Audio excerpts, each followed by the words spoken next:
Boop. Ladies and gentlemen, brothers and sisters, children of all ages, we are back for the After Hours stream. Who's up? Let's chat. Let's see here. I can get this, copy that, boop there, and boop, there we go. You are welcome to join me as I learn how to use the StreamYard portal. Is that Moose Gal who's back? Hey, Moose Gal. And I can do, if I click that, that shows the tweet, Moose Gal's Corner. Go check her channel out. Yeah. And see, this is me learning how to use the thing. And I'm sure at some point, can I pin this? I can't. That's fine. No camera. That's fine. That's fine. So, like I was saying earlier, I'm pretty sure we're going to lose power at some point tonight because it has been that's been the pattern. I can turn that off and do a banner. Subscribe today. Yeah, show this. Does that work? Hey. And then I had this one that also says, don't eat your boogers. Because eating your boogers is gross. Let's do this one. Stay warm. Bundle. Cold. Oops. And if I add that, will that go across the top? Edit. It says scroll across the bottom. Save. Joe, will that just scroll across the top? Oh, I don't want to do that. Ick. Let's try that. Save. And if it show, yeah, that's cool. To subscribe.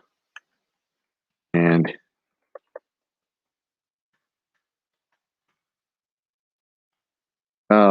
subscribe and hit the notification bell. Boom. Did that work? Stay warm, bundle up. Stay warm, bundle up. Can I only show one at a time? Can only show one at a time. That's dumb. Anyway. Okay. All are welcome. All are absolutely welcome. So this is what I do at the end of the damn night. I am let's see here, share my screen to a different application window, Chrome tab. There it is. So I have come across this game called Conflict of Nations, World War III. So what it is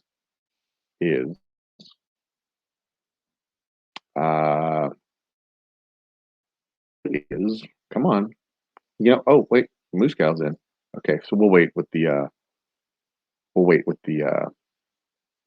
screen share. Stop sharing screens. Add in. Did that work? Stop sharing screen. Did I get Moose Gal? Hello. Moose Gal, are you with us? Can you hear me? Yeah, can you hear me? Hey, Moose Gal, welcome to the show. Hi. Can you hear me? Yep. Hey, cool. So, I need to mute these tabs, I think, because they're making noise. Can I mute them? Can you hear that in the background? No, I just hear you. Okay. Well, I'm muting the site so that it won't make the noise because I hear it in the background. It's driving me crazy. Okay. So, Moose Gal, how's it going? I'm good. You're in Illinois and you're under like 60 feet of snow or whatever they do in Illinois, right? Not 60, no. We have let's see. Okay, so we took a metal ruler and we put it in the snow yesterday, and it said 15 inches. But because it was all packed, you have to consider that it might sink So it's probably 15 plus. And today it's snowing. And tomorrow it's going to be dry. However, Sunday we're going to get more snow. See, I've been in places with the snow. This is normal winter. This is a normal Tuesday, whatever the day is, it's normal. It's Thursday, by the way. Thursday, okay. It's normal. See, I'm okay with this. I really am okay with the snow. I was born in Toledo, Ohio. The first 2 years of life, there was a blizzard. We got my parents got the hell out of Toledo and moved down to Texas, where it doesn't snow anymore. But I'm not the only person who's okay with the snow in the state of Texas. Snow is not. It's not. Like it snows and the overpasses freeze over, and we just we're staying home. It's cool. We'll stay home. That's part of the deal. We're cool. We'll stay home. But you get to stay home. We don't. Yeah, no. Well, we don't get to. We have to. We don't have a choice. It's not like we can. Well, I take that back. There's some people that have to. They have to go to work, and the boss, the manager's like, you just flip your car back over, it'll run. But we don't have the snow tires. We don't have the chains. We don't have the expertise of knowing how to drive in the snow and the icy conditions. Hell, there was a patch of ice underneath the overpass. Our neighborhood is next to a highway. Our main drag goes under the highway, and the freeway was over that main drag, and you go under the freeway, and in the shade, it was still icy yesterday. And as we approached it, we saw the patch of ice there on the ground, and like everybody's like, "Oh my God, what do you do? What do you do? What do you do?" It was like coming on one of those wooden rope bridges going across a gorge. Like the whole expedition just kind of stops and looks at it, and the first person reaches out, like touches it with his toe, and they send the skinny person across first, and like the fat guy's the last one to cross. That's kind of how it was. As all these cars slowly inching their way across the ice, because we don't know what the hell is. But see, we salt, so it's okay if there's a little ice like by us. It's really not that big of a deal. But when I say we have to go in the weather, I'm talking about I still got to show up in a blizzard, polar vortex. I believe it. Because we're a warming center.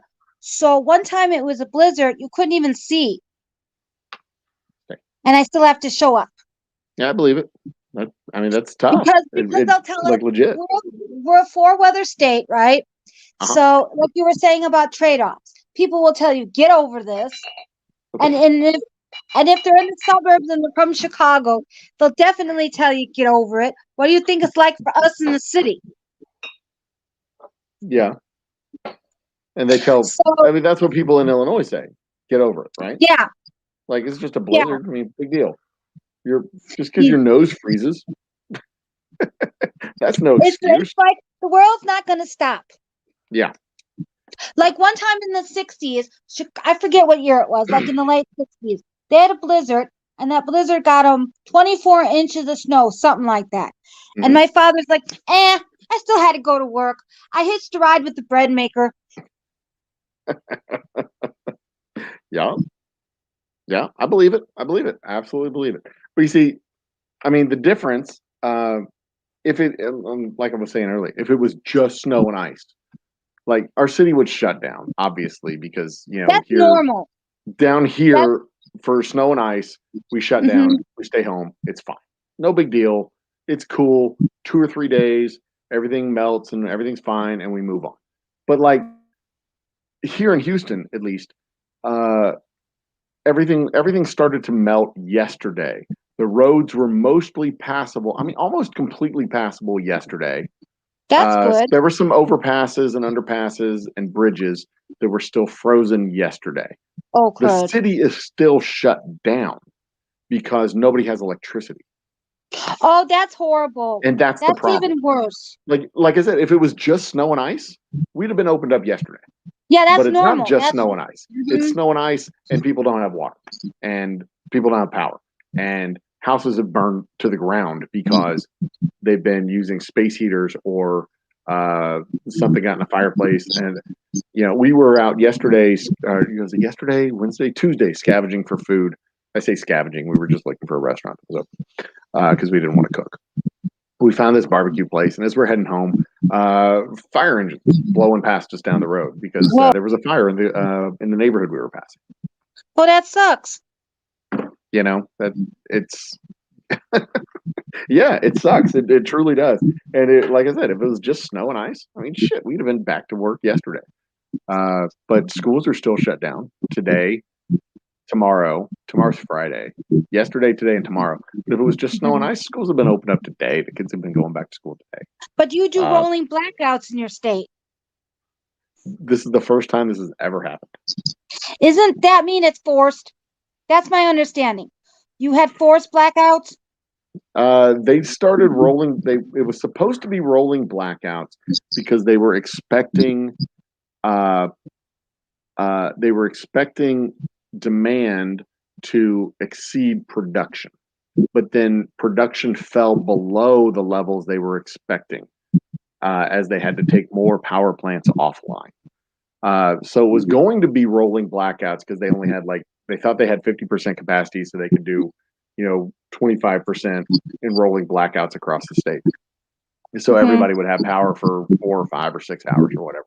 But what happened was the production capacity dropped below 30%, and they couldn't maintain the grid for emergency and residential. So they said, we'll just do emergency grid, and then all the residential people had to just suck it.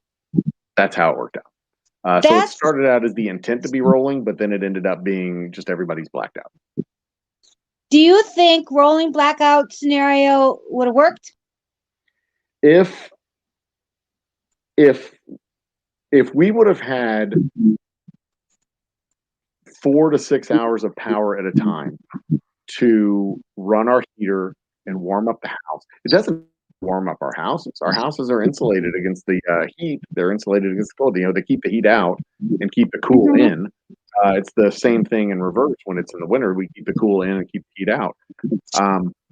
If we'd have had 3 or 4 hours to heat up the house and run the heater to our house got down to 40-something degrees on the inside on Monday. That's how, for a state that lives in 70 temperatures, 40 degrees on the inside is cold. And just cold to be Oops, I got stuck. Hold on. Going outside, that's part of the deal. You do that. That's no big deal. But when you're just sitting inside, when you have nothing to do and you're sitting inside because you can't go outside, you're sitting inside, just there in 40 degrees, piling on more blankets and more stuff. That sucks. But yeah, if we'd have had power for 4 to 6 hours, we could have gotten the temperature up to 70-ish. And then the power goes off, cooked ourselves some food, maybe, kept the refrigerator cool, done the stuff that needs to be done, and then, shut down power for a few hours and you're fine. You're the next 12 hours, you just cope and deal with it. And,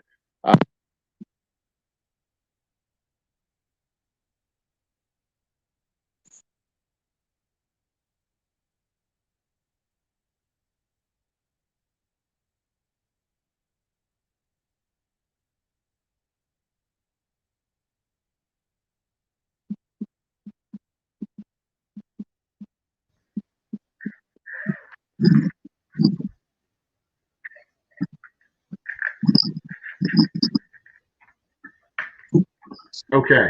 Can you hear me now? Yes. Okay. You're not coming through my headphones.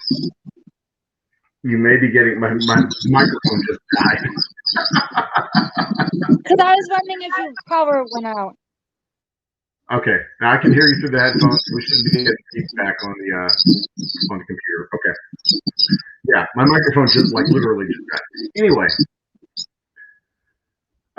So yeah, I mean, if it was just if we'd have had 6 hours a day of power, that would have made a huge difference because we would have been able to heat up our house.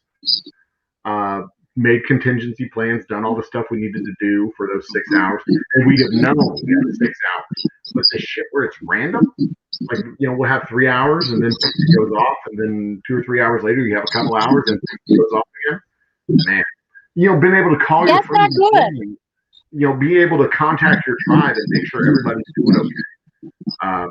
Yeah, or if you have a business to run, how can you do it? A business to run. I mean, that was tough because I've got a 70-ish-year-old mom and sisters and assistant.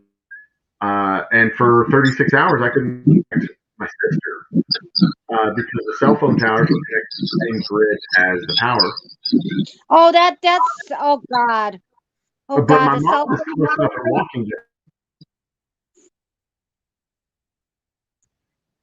And go check on her. But or what about audio's like giving me issues all of a sudden. Like what about hospitals? Okay. Like I don't want there to be a feedback loop. Yeah. Like the COVID people, if they're on a respirator. Exactly. Because I saw on TV that students from Rice University got the vaccine. They were like in long lines because they were in a rush to get rid of the vaccines because you know how you have to freeze the Pfizer one? And they didn't want to waste it because they felt like it would spoil. Mm-hmm. So yeah, if you never know when the power's going to go out, how the heck can you even prepare? Yeah, it's tough. Like if we knew the schedule and we knew what was going on, everything would be fine. But I mean, it's just this powerlessness. This everything's out of your hands, and you're powerless, and you don't know when the power's going to go out. You don't know when. You don't know what's going to happen, and it's that was the hardest part. The powerlessness, the feeling of powerlessness. And all you have to do is sit at home and relax. We played a lot of board games, played cards, all the other stuff. But I know it was getting to my kids because my 9-year-old was asking questions that, like, when is the power going to come on? Is this how it's going to be or are we going to be like this next week? Are we ever going to be able to go back to school? He was asking me, crazy questions like that. Son, relax, it's going to be fine. But that's an insight to what's going on, what kind of anxiety they were feeling. My older one was, whatever. He was just whatever. I'm 14 now. Oh, and then school too. What remote are your kids in remote learning, or did they have to go to school? No, they go. We had the option to have them in remote learning, but they're in face-to-face. So our school districts are doing half face-to-face, half remote. We can choose. Oh yeah, I think you did mention that before. Yeah, we chose to put them in face-to-face because they weren't. The older one was figuring out or had figured out remote learning stuff. The younger one had figured it out, but was really suffering because he didn't have the same connection, the virtual connections with his friends. The older one did. The older one was able to play like Fortnite and Plants vs. Zombies and Minecraft and virtual, talk to his friends. Yeah. The younger one wasn't able to do that because his friends aren't doing it.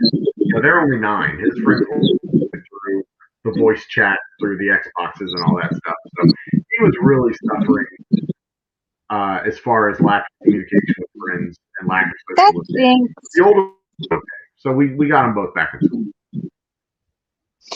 Oh yeah. So how long do you think it'll take for Texas to get back to full power? We'll be back to full power by Saturday, probably. That's good. I mean, I'm looking at the weather in Dallas. The winter storm advisory is going to break. Is for us at least ends Friday night. Our boil advisory ends on Saturday. The big question is when will the power plants fully come back online? And our big producers and nuclear plant in South Texas, that fully comes back online in probably the next 24 hours. So once that comes online, it was shut down out of an abundance of caution because it's also water cooled. And when the water freezes, there's no cooling. So once that one comes back on, yeah, I mean, when nuclear power plants don't cool, we know what happened. Right. So do you think then this will cause Texans to rethink like more alternative energy sources, or do you think the lies will still seep in their brains? You know, a lot of people believe the lies, and a lot of what we think in the public doesn't matter because I mean, this is a lot of this is opinion at this point, but it seems that the governance, and I use that term loosely, in this state is captured by the corporate interest in this state. You know, there's yeah, but that's in a lot of states, though. Yeah, there's such a thing as regulatory capture, and one of the realities of a low regulatory environment like what we have in Texas is when the government shrinks itself, the thing that fills, it doesn't. You think of a square, and every part it fills up the area of that square. When one part shrinks, another part grows, and this is a square of power and influence. And we, the people, don't have the power and influence. Our power and influence comes through the government. And if the government shrinks itself, we're there. We're like half the block, whatever. When the government shrinks itself, the space gets filled up by the companies, either through their charitable giving, their foundations, their community activism, whatever. But their charitable giving and community activism and all that shit, that's no way to run a government. Governments I agree. Decide where schools go and where roads go and where prisons shouldn't be for profit. Hospitals, I mean, there's a profit motive maybe that should be had for hospitals, but there's a fair argument that even hospitals should be, it's a service that should be provided. Utilities, transmission wires, and things like that. There's like basic services that make civilization operate in the 21st century. Right. And if the government steps back from doing that, from building roads, then toll roads that are privately operated, publicly built and privately operated, start taking that space that should be there. So the problem, I'd like to say that. I mean, I'd like to say that it makes a difference, but unless we, the people in Texas, choose a more activist role for our government, then I don't see it changing because the companies are the ones that kind of tell ERCOT what they're going to do. And I mean, I don't know. Right. They get away with everything. The companies. They can. Yeah, because they bought the government, essentially. Well, I mean, yeah, I prefer capture, but yeah, I mean, it's the same basic principle. I mean, if you can make $1 billion profit and it's only a $300 million fine, well, what the fuck are you going to do? You take the fine. You make the profit and take the fine. If you can have business activities that spoil drinking water and ruin land for corporate profit, and then the government comes in and cleans up those waste sites, and it doesn't cost you anything. Well, what are you going to do? You dump your toxins into the watershed, and then you go out of business and let the government. But don't the companies think, though, like it's not like Illinois doesn't have these issues. Like we had a play-to-play scheme with the electric company, I think with Mike Madigan, the Speaker of the House. So it's not like we're exempt either.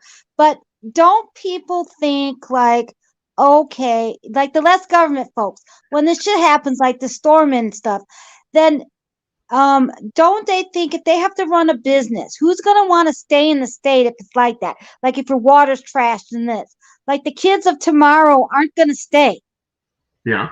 You know what I mean? Like it makes it unlivable. Like no matter what people think, like less government, Bernie Sanders is living proof of what the storm is living proof of what Bernie Sanders says. When we don't do nothing about global warming, we're going to have unlivable conditions. He's been saying that for a long time now. So the storm proves it. Because you don't know now in Texas if you're ever going to get another storm. Well, we're going to get another storm. So you can't go with the notion, oh yeah, we're not a state that gets storms. Maybe this will be once in the like millennial. You can't have that attitude anymore. So are the less government involvement people, how you got to convince them. I don't know what to tell you, my friend. It's very hard because I feel bad. Like Lone Star's been marketing without has a power. lot to do with it too. Like Lone Star's been without power since whenever the storm happened or whatever. He just got power today. Yeah, he's in chat right now. Hello, Lone Star. I can't see chat, so if he's here, hello. Yeah, Moose Gal says hello. Well, he's watching. He can hear you say hello. Oh, I see it now. See, and that's just the thing. There's. It's just like with the global warming stuff. The companies have known that it was a thing and it was happening for since the 80s, but a very committed and dedicated marketing has turned it into a discussion. See, the big corporations of energy are afraid that if we going green, alternative energy, because the consumer can save money, they're afraid of their profits dwindling. That's what I think this is all about. It's a selfish thing. Oh, partly, yeah. No, yeah, and no question about that. And it's the buggy whip manufacturers telling people that horseless carriages will kill people,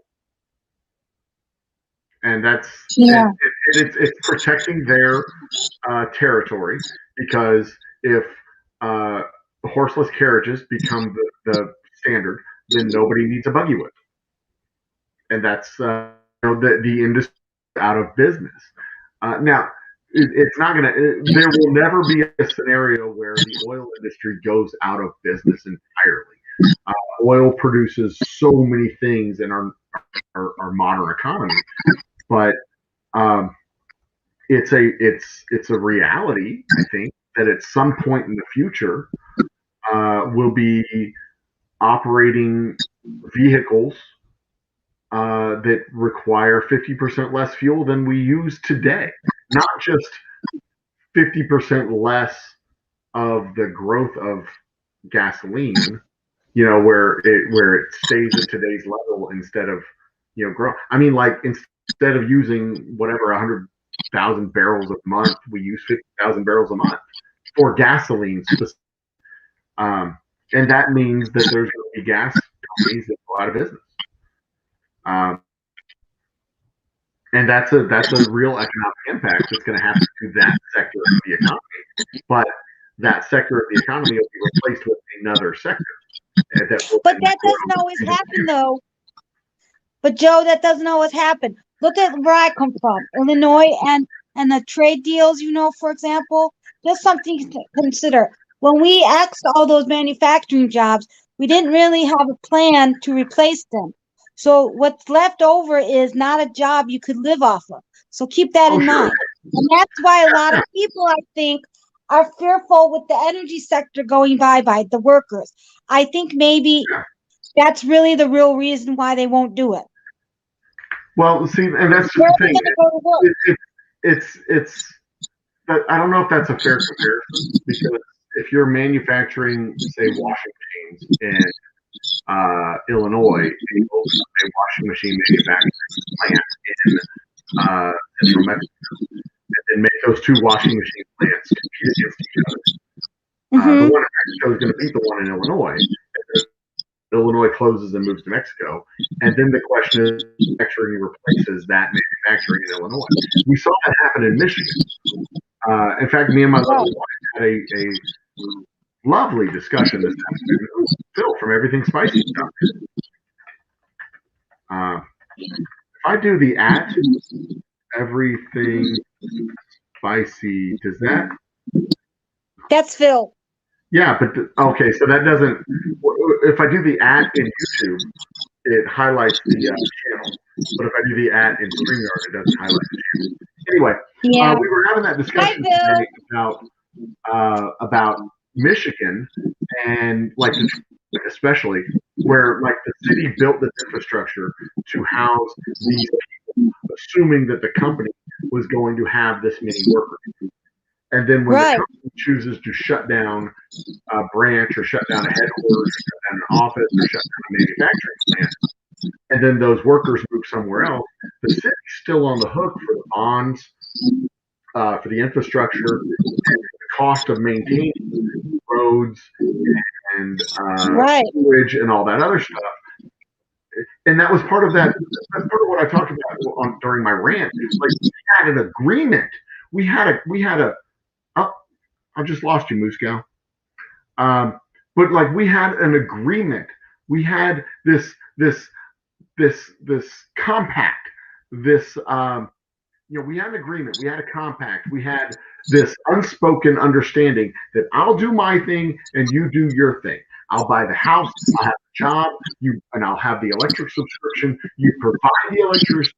You maintain the plant, and you make sure that we're not stuck in the cold. Like this understanding. And it's kind of the same understanding with cities and companies that house in the cities.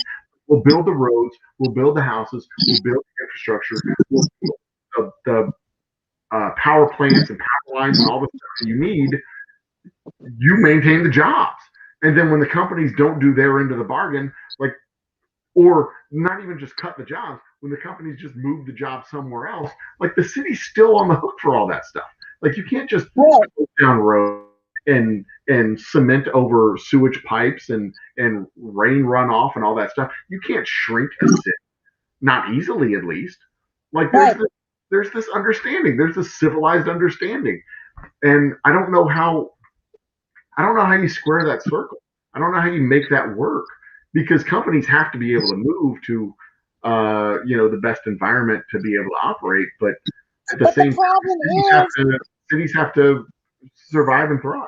I don't know how that works. But the problem is a lot of these companies, the big industry companies, they're not going to the best place. They're going to the exploitative place. They're not doing it for the right reasons. So maybe in that scenario, they should be fined or they should be punished somehow, held accountable. I don't have all the answers, but I know from where I live, because Illinois is a manufacturing place, not just farming. I know that when we did nothing and we just go, well, it'll sort itself out. It never does. Yeah, and then the jobs don't pay well. Like, what are you supposed to do? And then people say stupid things like, well, those jobs, like restaurant jobs and certain things, they're not for adults. But where are adults going to go when the adult jobs went away because of manufacturing? It's not just the manufacturing jobs that go away, like in the automotive industry. Like people were moaning, why are you saving the auto industry? It's Detroit's fault that they didn't diversify. Okay, that's one argument, but you can't let them die because the spin-off jobs go away. It's a chain reaction. And people never think of all the other jobs that rely on the big industries. It's not really a simple answer.